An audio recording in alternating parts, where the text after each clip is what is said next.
Hi everyone, in this video I'm going to take you through some of the latest changes introduced to Spectrum since version 5 was published in 2017.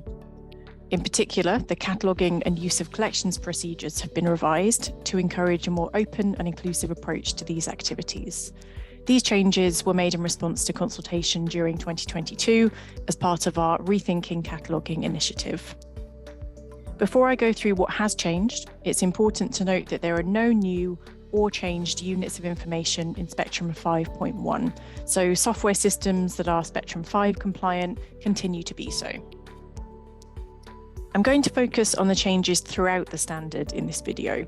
We also have two other videos, one that takes you through the updates to the cataloguing procedure and another for the use of collections procedure.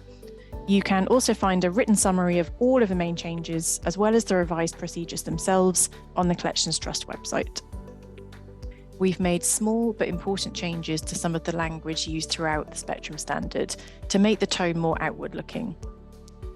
For example, your needs has usually been changed to user needs, and your collections to collections in your care, or in some instances, just collections. This is reflected in two changed definitions. Collections review is now managing and documenting any formal assessment of collections that follows a stated methodology. Audit is now systematically checking the accuracy and completeness of the information you have about collections in your care.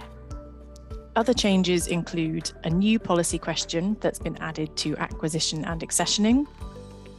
How will users and stakeholders be consulted, and how will this inform priorities for collecting? A new policy question has also been added to the documentation planning procedure.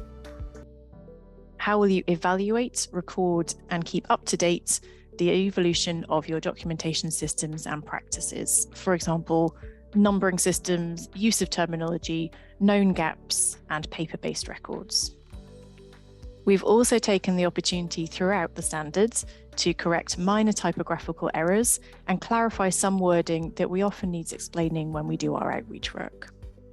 Thanks for watching.